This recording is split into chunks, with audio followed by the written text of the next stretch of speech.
good coaches will get their messages across more quickly. And I think De Zerbi is a good coach. He could be a Spurs legend because of the type of player he is. He's the sort of player that fans love to see. The Wolves game now is all or nothing, isn't it? De Zerbi era has officially begun. Flags in the stadium, mass noise, players jumping into the crowd in celebration. 2-2 draw. It keeps going, doesn't it? It keeps going, boys. Good evening, Tom. Good evening, Mark. I'm Graham. This is the Crane Cockerel podcast. Yeah, how are we doing? Oh, dear. I have to say, I am devastated about that result. I mean, it wasn't fair, was it? I mean, if this was one of those results early in a normal season, you'd be thinking, no, there's some real green shoots of something here. We're gonna someday we're gonna batter a team because we're going at them, we're winning the ball half pitch. But unfortunately, we've now only got 5 games left to hopefully win one game at least. And it is exactly that. It's funny because we were talking about that last week, weren't we? About the fact that actually for the whole of this year, part of the problem is that we've completely deserved everything that we've got. And yet this game, as I say, like even in the context of this whole season, that was a real tough blow to take, that equaliser, I felt. Look, I don't disagree, but also I think you boys are being very blinkered. I mean, what have you been watching? It was better. And I love the way we came back in that second half, because we started that second half atrociously. It's like when their goal went in, as so many times this season, it's like everybody down tools and got scared and ran away. And for us to get back into that game and come so close to winning it, yeah, of course, you're going to feel sort of like you're on the up. But we did the same mistake twice. We switched off twice at the end of both the halves. And that's naive. That's unprofessional. That's But we got punished for it both times. And that's but teams switch off, players switch off and they don't get punished for it. And it just seems every single time we switch off, it is one of those. It is punished. Yeah. And I mean, even the goal at the end. I mean, yes, we switched off both times, but Matoma shouldn't have been on the pitch because he wasn't starting, and one of his first touches is to smash it in the top corner on the volley with his wrong foot. Can you forgive it happening again? Because what Danso did at that moment when he decides he wants to sort of take 6, 7, 8, 9 touches in the box at that moment in the game. It was a mistake, but no, he took one poor touch, didn't he? And then he sort of panicked a bit, because if you go in again and the guy falls over you, there's a penalty. It's all penalty all day long. It was Williams, I think, is it, the guy on the Match of the Day that did the analysis of the goal, and he pulled up Porro because Porro just decided that he was going to go into one of his, aggressive press in the 95th minute, and he was completely out of position. So Danso is the one that gets it because his mistake really killed it, and it's obvious. But Porro was, like a headless chicken. And then again, it's the guy on the edge of the box, isn't it?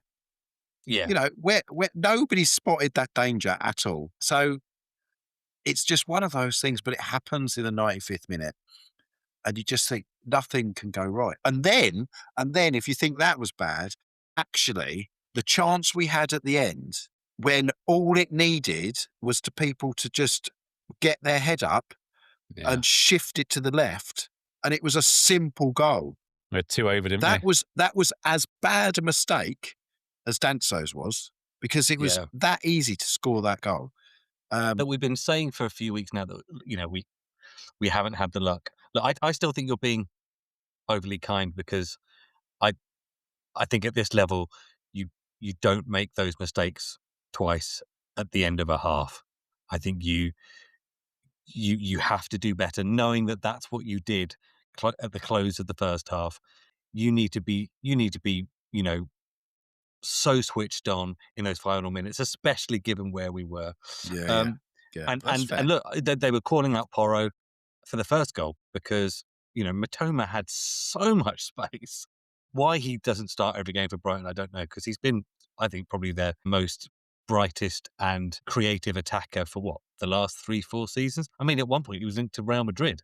So how not only do we get the bad luck of Gomez going off injured and him being pulled on, but then Porro giving him the sort of freedom of the city to take all the time he needs to slap it in the back of the net.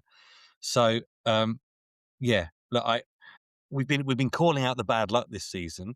We even had some good luck. I mean, I, The I Van don't de know. Ven. My God, I thought at that point, if that got in, I just would have switched it off. Right. Yeah, yeah, yeah, yeah, yeah. He just Yeah. tried to score an own goal twice. Twice.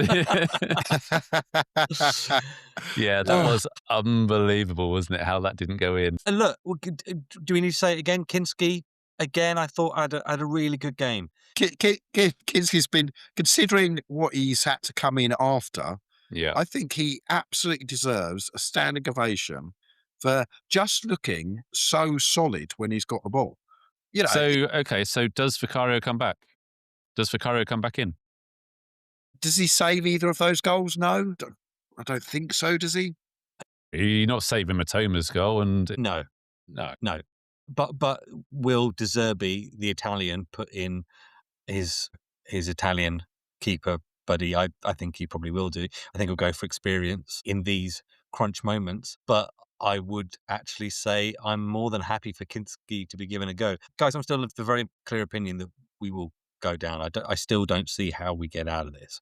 And Well, and we're and recording it, aren't we? So we're recording this on the Monday night. So West Ham are playing against Crystal Palace as we speak. We are monitoring it on our phones at the moment. And yeah, I mean, it seems to be a straight shootout now, doesn't it, between us and West Ham? yeah, Forest, obviously, Morgan Gibbs-White, once again, God. just confirming he was right to stick with Nottingham Forest, and Leeds are well out of it now. It is basically a shootout between us and West Ham, and depending on what happens this evening, yeah, we could be cut adrift. Oh, quite easily. And that's why Saturday's result, it was worse than losing, because I was prepared to lose. I had accepted where we were, and then to lose like that, and have that sort of carbon copy of incompetence at the end of the first half, at the end of the second half, when there were some massive improvements in that game, especially in the midfield. I felt like, Basuma and Bentancur were really good for most of the game, I thought. yeah, I Made such a difference. I even didn't mind Gallagher's work, although he's starting to remind me of Højbjerg because he can only go sideways. Um, He does run around. I mean, he's quite good at doing the pressy bit, isn't Chasing he? down, yeah. That yeah, chasing down. So you do need that, don't you? So I think the combination in that midfield was It was a better. decent balance, wasn't it? Yeah. yeah, yeah. Yeah. And we scored 2 good goals. Javi's pass to Porro was exquisite, and then of course his finish was amazing. I have to admit, I was really frustrated with him throughout the match, though, because I thought, although he seemed to want to find little pockets and link things together, I just felt like so many times his touch was off. Especially in the first half, I felt like, It is a bit like Song and he's no, I'm not comparing him to the legend that is Heung-min Son, but what I mean is Son in his own half is not the player that Son is in the opposition half. You only want Xavi anywhere near the ball in the opposition third. You don't want him anywhere near the ball on any other part of the pitch Yeah. because, to be honest, he gets pushed over. His touch seems to be a bit off. He looks for fouls that he never gets, but then yeah, you get him in the right bit of the pitch, and he's the one that can see something that no one else can in our squad. So Yeah. you have to have him in the team because we haven't got anybody else that's going to create anything. Well, like you say, no one else plays that pass to Porro. Like, there is no one no, else. no. I would maybe say Bergvall. I think Bergvall has a little bit more about him than other players that we have on the pitch. Yeah, Maybe. I mean, Xavi in that final third, I agree, Graham. If anywhere else on the pitch, and you worry that possession is going to get lost or he's going to get bundled. But breaking news: Brennan Johnson has just fired inches wide for Crystal Palace. That's not news. That's torture, Mark. Why would you do that? Come on, Brennan. Just wait until he expertly backheels it into his own net. But yeah, it was just. I mean, it must have taken about 24 hours for the fog to clear my brain, I think, after that game, because yeah, as you say, it just felt like, right, this was it. This was going to be the game where we finally got that win, and then, to give us that real confidence boost ahead of the Wolves game, and for it to finish like that. The Wolves game now is all or nothing. It's all or I nothing. mean, imagine if we don't get a result against Wolves, then we all pack up, go home, do we? Yeah, because those last 4 games now look very tricky, don't they? I mean, yeah. I mean, it doesn't matter if Chelsea lose every single game in a season.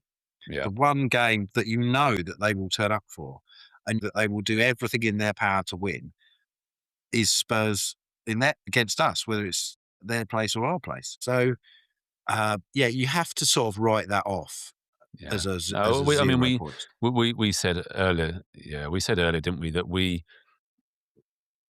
needed a buffer before we reached the last 4 games of the season, because I can't see us getting anything out of Villa, as you say. Wow, right, you say that. The good thing about the Villa game is they are now 10 points. They've got a good buffer to 6th. They've got a good now, buffer to Chelsea, haven't they? And that game is between their semi-finals for the Europa League.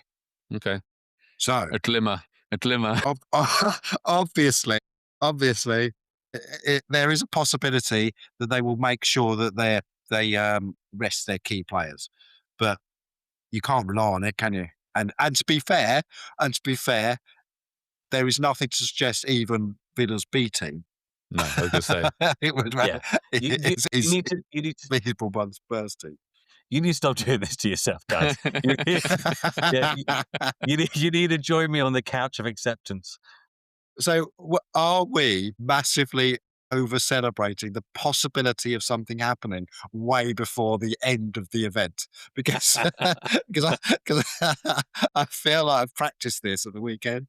So I do think we need to talk about this. Come on, Brian, get it off your chest. Come on, get it off your chest. So, like everybody in the ground, absolutely off my seat, smashes it in the top corner, ding, ding, ding. Limbs everywhere, fantastic atmosphere, brilliant goal. Absolutely deserves to celebrate wildly. And then it's like 5 minutes of taking selfies and everybody in the crowd. And it's like, I looked up at the clock and I thought, no, it is only 77 minutes. You do realise that we've got to defend and not concede for another 20 odd minutes, which is how it worked out. I was a bit of a party pooper because I started getting quite moody. I started going, get back on the pitch, get your head right and start again and actually go and see the game out. And you look at it and I haven't, really seen much, but I'd imagine it's been ridiculed by other parties or whatever but it did seem a bit over the top, didn't it? It's difficult. It is really difficult to, what else have they had? What else? Well, this is it. And it was the same for the crowd. I mean, we haven't had it, especially at home. Yeah, we haven't had that outpouring of joy for such a long time. I think it was, necessary. But I'll tell you what, if it had just been, if it just come off someone's arse in a goalmouth scramble from a corner where it got ping pong everywhere, I think people would have celebrated, but it might not have been like that. But it was that sort of goal at that sort of moment, that sort of time in the match. I know people have ridiculed us for it. I didn't mind it. I just sort of felt like, okay, maybe that little bit of me that still clings onto some hope that I've been trying to smash down with the meat hammer. If nothing else, it showed it. I do think there's an awful lot of performative stuff goes on now, where it's all premeditated, celebrating when you've conceded a corner. I mean, 6 minute against Arsenal. I mean, what are we doing there? So there's a lot of performative stuff, but I don't think that was performative. I think that was a general outpouring of emotion. Yeah, I mean, I was watching it by myself in an empty room, and I was still running round after about a minute. So, because like you say, it was just, well, I mean, we'll come on to it a little bit later, but the fact that I chose him as my goal scorer in the prediction league as well Of course, also we'll get to helped. that. It's, yeah, like an amazing goal. And again, I think because of the type of player he is, he possibly more than most is the sort of player that Spurs fans really want to succeed.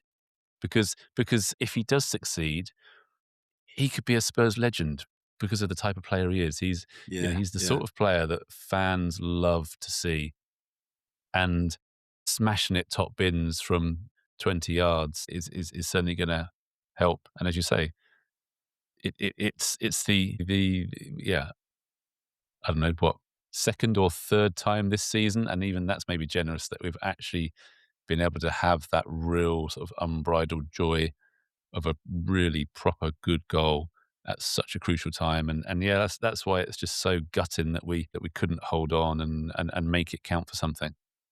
Look, you're right about Xavi. He could be the next Jason Desailly.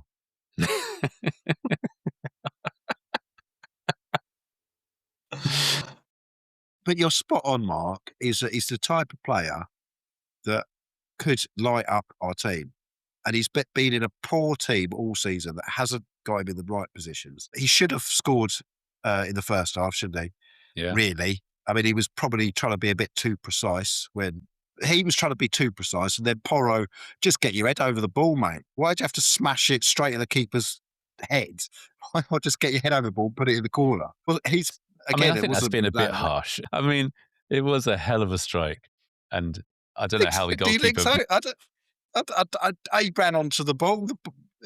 Yeah. I mean, I would hope to finish that, to be honest. Well, he would have done if the keeper hadn't have miraculously got his hand in the way. I mean, it wasn't like he Well, He blazed it got over the that. bar, The was it? keeper got up so quick.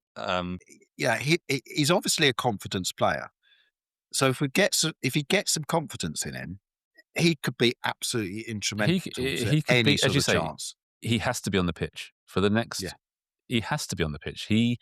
Because he's the only one that can do something. He can be the difference maker, and it only takes a minute.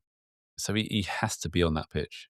Yeah, look, even after calling him out for some of the touches in that first half, yes. In fact, I was saying, why didn't we see him starting the last game? You know, I think we all said that we sort of preferred Tell out on that left as well.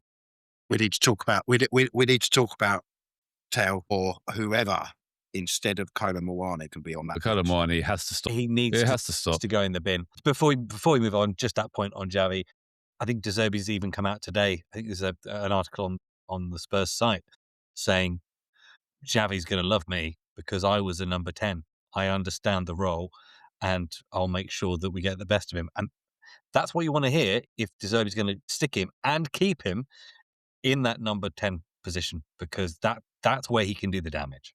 And the fact is that he doesn't need to rotate anymore. We're playing once a week. There is no fixture congestion or problems with players getting tired or anything like that. It's once a week. You play your strongest team every week. And if that's exactly the same 11, great. But there's no more messing about. You've just got to play your strongest team, and Xavi has to be in that team. Yeah. Yeah.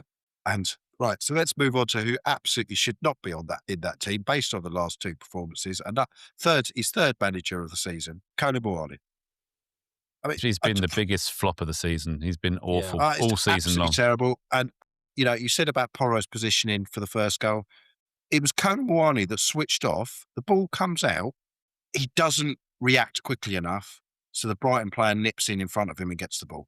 If he's on it, all he needs to do is bring that ball down and hook it away or do something with it. But no, I don't know, his head's not in it. Let him be beaten in another battle, and it ends up back post with Batoma smashing it in. So it's absolutely flabbergasting to me when you see what difference Tell makes. Yeah.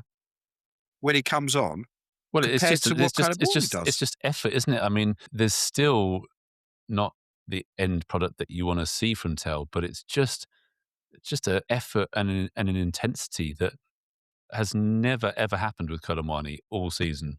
And an intent. When I watch Tell, even if I think he's probably going to lose the ball here, I still think he's going to try and drive at this player and either try and get past him or create enough space so he can get the ball away. He doesn't mind turning around and passing it back and then moving into that next bit of space. He seems like he's always trying to move and get into the positions which are going to help us. The thing that frustrates me most about Colomwani, and it's weird because we actually picked it up on a Tom's teaser a month or so ago, was the stupid fouls he gives away. You Yeah. know, either when we're sort of in an advanced position and he's around the defender trying to pressure them, there's pressure, and then there's just giving away a silly foul and relieving that pressure. And then also when he's in the box for corners and stuff, you don't need to be manhandling the guy. Let's try and allow the set piece to happen. And he ends up I think he did it twice, fouling somebody in the box when we're trying to sort of get the ball in there, and the move's dead before it's even begun. But that to me again it's symptomatic of the same thing. It's just a laziness. He can't be bothered to challenge properly for the ball, so he just goes through the defender or he just manhandled the defender. He can't be bothered to get his movement sharp enough to create space by himself. He has been a massive, massive disappointment. And I honestly don't understand how he starts so many games. I don't see, especially with Richie on the bench. Like for me, Yeah. Richarlison, I think, comes in the same category as Tell. You may not always get the end product from him, but what you do get is an intensity and a desire to work hard, and that's what you want. Yeah. You want I that intent. You at least want to make defenders have to work hard against you. I tell you what I want this time of the season when you're in a relegation battle, a striker or a forward who has been in plenty of relegation battles, who knows the fight, who knows how to wind up the opposition, without getting himself in trouble. I think starting Richie is a really good shout at the minute. Whether he's on the left and you put Tell on the right, or you find a way of making those two work. Yeah, I just think we're missing a trick, not starting Richie and Tell ahead of Moani. That should be such an easy call to make at the minute. I'd be amazed if he starts against Wolves. Yeah, as I say, his output has been zero. Like, literally, the only good thing I can remember him doing all season was that immaculate bit of control against PSG. Yeah, I mean, yeah, it's been so disappointing, and to be able to say that in such a poor season, to be able to really, to be able to pick him out, because out of a season of poor displays, I still believe he is head and shoulders below, if that works, anyone else. that's how low we are. He's Yeah. head and shoulders below everybody. We're so Head low. and shoulders below. Although we didn't win, is it now worse because we got an element of hope? Because I looked at that performance and I thought, you know what? We actually look like a Premier League team. And you're absolutely right, Tom. Let's not go absolutely overboard. Not a Premier League team that's going to be at the top end of the table, but we look like a team that could win a few games. Yeah. At least It compete in look, the league, which is what we haven't yeah, done for yeah, the yeah, last 6 months. yeah. So there was some foundations there that you think, and bearing in mind that Brighton are in really good form as well, and they are a good Yeah. team. Yeah, yeah. Their away form was great. I think they're the form team. They were the form team in the league up to then, wasn't it? So I know that we've only got 5 games left, and I know that it's a possibility that we're going to be 4 points behind West Ham with only 5 games left. Um, but does it give you guys the hope that actually we can win 3 games out of those 5? Because that's really what we're going to have to do now, isn't it? I'm happy to do this nice and quick. No, it doesn't. But what it did prove to me is that if you've got a good coach, good coaches will get their messages across more quickly. And I think De Zerbi is a good coach. And there was question marks, obviously, when he first came in. But for him to get a tune out of those players, which was, I don't think any of us would disagree, one of our best performances of the season.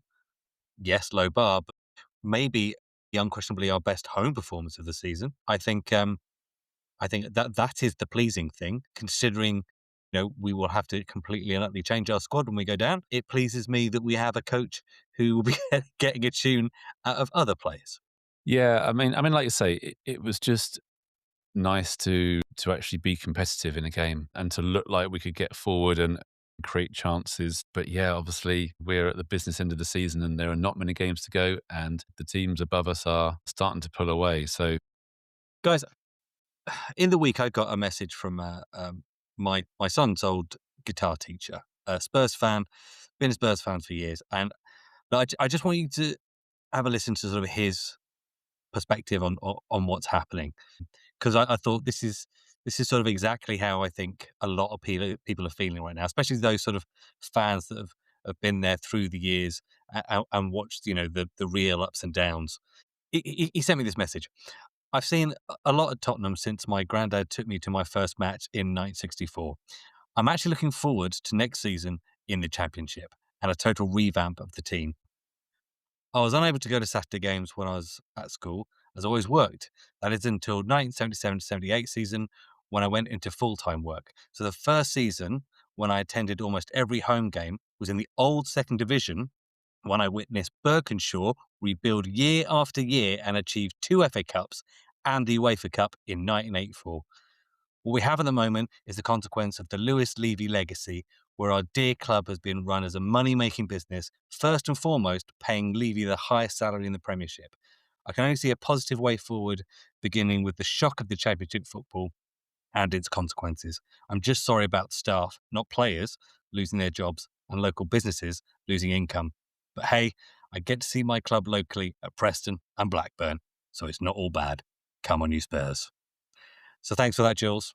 That made me feel a little better. Didn't make me feel better. Yeah. I like the sentiment and I understand where Jules is coming from, but I think it's unrealistic to think that it's going to be this utopia of a reset. It absolutely won't. But let me just explain why I think there's a massive difference between now and 1977. Football in the 70s wasn't the mass money making thing. So clubs in Division 2 weren't miles away from clubs in the Division 1. Yeah, they could still be competitive. We go down. Yes, we're going to be the biggest club in the Championship by an absolute country mile, but we're going to have to sell loads and loads of players.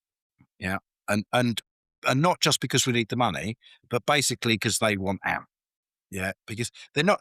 They might be on contracts where they have half their salary deducted, but that doesn't mean that they're going to be happy about that, even though they've signed that contract. They sign that contract thinking that will never happen. They don't sign for Spurs thinking they're going to be in a relegation battle, because it just wouldn't, this scenario should not be happening by any stretch of the imagination. So what you're going to get is loads of players that, even the sort of players like Archie Gray, Birdvale, that a lot of Premier League teams will look at and go, yeah, I've been hearing rumours about Birdvale this week. We could have scenarios where even they have to go out on loan for a couple of seasons, or a loan for a season whilst we're out of the Championship. And then, you're bringing in players, and every team in the Championship is going to love playing us. Nice big stadium, the prima donnas coming down from the Premier League. Fantastic day out for their fans, even their home games or their away games. Every club's going to hate us because, we shouldn't be the Premier League wannabes. We wanted to be in the Super League, ruined football, and now look at you chumps. It's going to be hell. It's going to be absolute hell. And that's before you factor in that the Championship is hell anyway. You can get a team that goes from how often does this happen? So you've got Premier League team getting relegated and then going to League One, because it's just a disaster. And are our players, the ones that stay, going to be of the mindset, I'm going to get out of this, or are they going to have this fog over them that they can't get themselves up for the Championship? So I don't want to be mean, but I'm going to err on the side of they're going to be the down tool type of Premier League players. in the Championship rather than no, we're going to drag the club I back find up. it hard to think of anyone in the squad that would stay. I mean, who's going to stay? I mean, Vicario's not, Porro's not, Udogie's not, Romero's not, Van der Ven's not, for sure. We're not going to be able to keep hold of Bergvall or Gray, I wouldn't have thought. I mean, Richarlison's not going to stay. Solanke's not going to stay. Kudus won't stay. Maddison might do, I guess. I think Maddison is probably the one that would. Yeah. He is the one Yeah. that would, because he And obviously Kulusevski. left after. I mean, Kulusevski, I don't think he needs to feel any obligation. He hasn't been part of this in any way, shape, or form. And thing is, what you're doing is you're saying, well, all of these players will go, and so where does that leave us? It will still leave us as the biggest team in the Championship with the most resources to rebuild with, as we've already said, and if he stays, which is what he said he will do, a genuinely top-class manager. And look, I think the point that Jules is making is that if we don't like what we're seeing now, and we haven't liked what we've been seeing for the past 6 months, if not longer. No, our last episode said, do we need to be relegated? And if we genuinely want to reset, then this might be the pain we have to go through. And part of me feels like, fine, if those players want to go, you let them go. If we need to rebuild, we need to rebuild.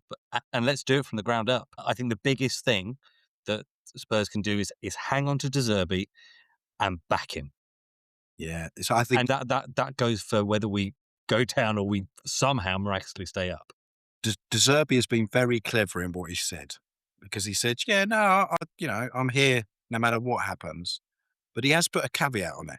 Yeah, I saw And he that. said, as long as everybody at the club is in as one, so all going, and it's only going to take one little fallout over a transfer business, and he will be able to claim, no, they didn't want to go with what I wanted to go with. We weren't in the same frame of mind. Therefore, I'm off ski. I suppose he has got form in that I, area. well, Yeah, exactly. to be honest, I'd be absolutely amazed if De Zerbi stayed at Spurs if they got relegated. I'd like to see it happen, but I'd be amazed if it does. I don't think it's realistic. I think, he's going to have another load of jobs that he can go to. And yes, the club might have got him on a contract that doesn't have a break clause or whatever. There's no, as you say, if you're going to go down and reset, you're going to have to bring in 10 new players, and you're getting rid of 10 players. And the problem is those players are not going to be world beaters, and you don't want a squad full of Greys and Bergvalls in the Championship. You need good, hardened, battle for it. Look at Leicester, how they've fallen away. It's scary what can happen if you don't get the right players and the right mentality in the Championship, because it is so tight. It's not a case of being the best team. It's about getting that run together and being confidence and that momentum together. Because if you lose it, you can just drop down that league like a star. So yeah, I don't see any good in going in the Championship, but it's that stages of grief, isn't it? I think we're now in the acceptance thing. And one thing I thought about the game on Saturday was I actually enjoyed being at a live game. And I was sitting there, it was so disappointing at the end, and I was absolutely gutted. But as I walked back to the train, I thought, do you know what? That was better than watching it on telly. Which aren't you glad you listened to us? That's all you want, isn't it? You want it to be a nice afternoon out. Yeah. So, well, it goes back to what I said months ago, isn't it? Which was, I just want it to be fun again. And for 94.5 minutes, it was. Yeah. Talking about fun. Yes. Well segued, dude. Shall we have a bit of TT, bit of Tom's teaser? Let's play that jingle. Tom's teaser. Right, chaps, you might have noticed over the last few weeks we've been playing the animal kingdom in our games against the Black Cats, the Seagulls, and of course Wolves are next. So yes, this is going to be a game of Tottenham Hotspur. I'm going to give you a clue. I'm going to give you that clue twice, and then I'm going to give you 5 seconds to give me the Tottenham Hotspur player. You've got to say the name. essentially a part of their name will have an animal in it. So you're getting 3 players each. And Mark, I'm going to start with you this week because I think Graham's been going first recently. So, Mark, you start us off. This Italian left back is a good boy. This Italian left back is a good boy. Doggy. Correct. 1 point, Mark. Well done. Graham, are you ready? Yep. This Irish striker, he's a pretty boy then. This Irish striker, he's a pretty boy then. Oh, Troy Parrott. Yay! Well done. Graham over-celebrating there. Yeah, I'm up to run into the crowd. Okay. Mark, this Argentine winger is a baby sheep. This Argentine winger is a baby sheep. Eric Lamela. Very nice. Lovely impression. Well done. Okay. Graham, this diminutive winger, you don't want him in your bins. This diminutive winger, you don't want him in your bins.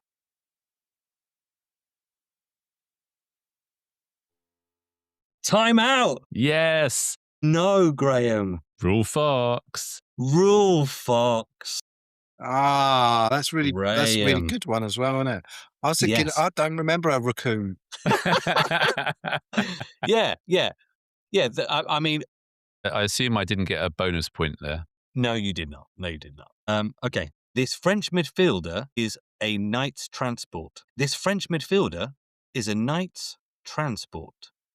Steed Malbronc. Oh, well done, Mark. You're only playing for pride now, Graham. This Japanese player is no frog. Toda. Yeah, well done. Do you remember his first name? No. Kazuyuki Toda, defensive midfielder. I think he only played 3 or 4 games. I get a point for Toda, though. You get a point, but what you don't do is you don't win Tom's teaser. You don't get a chance to over-celebrate. Mark, take it away. You win 3-2, and that takes the Tom teaser overall score this season to Graham 11, Mark 17. Tom's teaser. Oh dear. I do believe that puts the R by your name. Yeah. But obviously, we're changing the rules from next week where you get double points.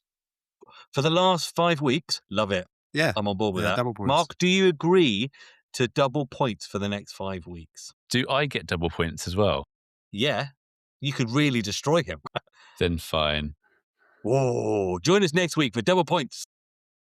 Can I just say that I hope that Ian from Tottenham Hotspur found that a pleasing Tom's teaser. I hope we've raised our game appropriately. And if anybody else out there can find animal names in Spurs players, please let me know. That took me ages.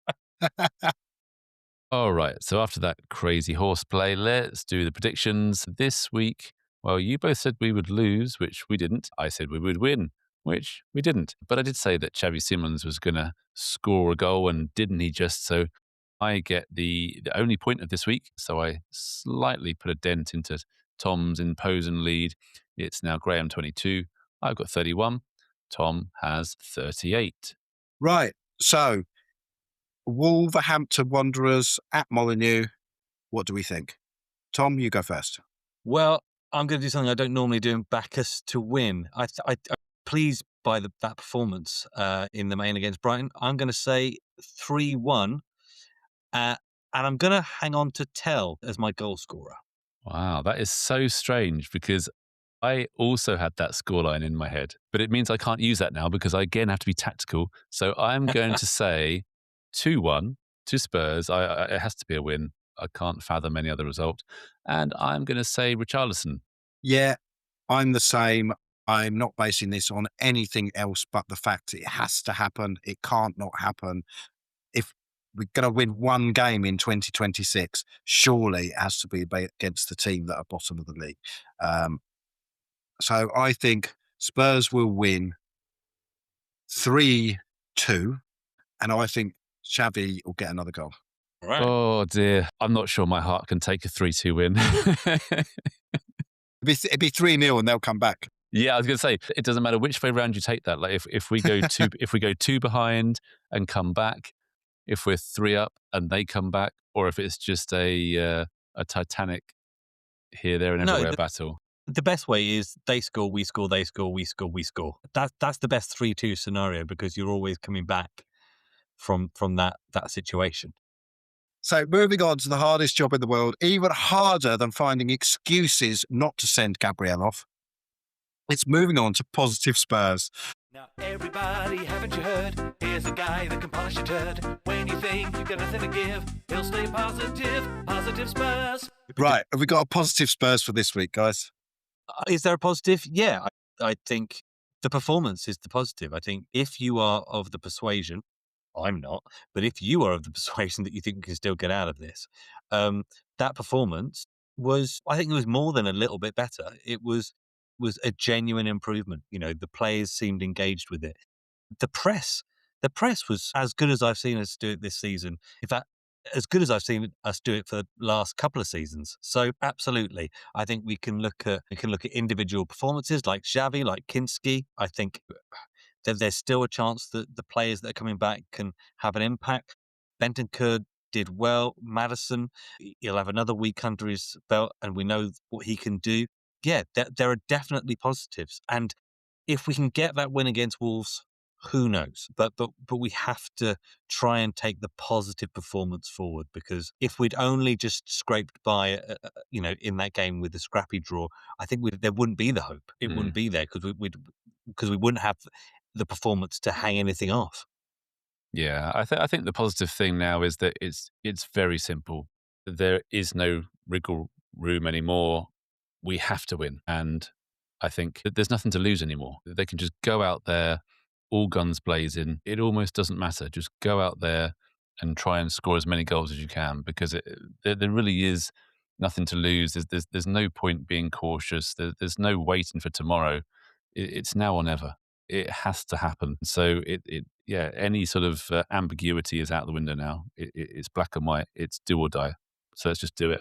For me, I think it's Anton Kinski for me this week. If you need an example of coming back from adversity, I mean, that first half against Atletico could have ruined his career. You know, it could have been it could have taken years to come back from that.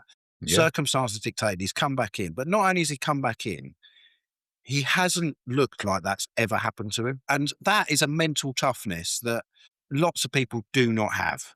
And I think it's taken for granted at times. And I think that you could look at that and go, do you know what? You can turn things around quite quickly if you just believe in yourself and get your head down and somehow tell yourself that you're good at what you do. Because most of us probably believe we're better at our jobs than we actually are.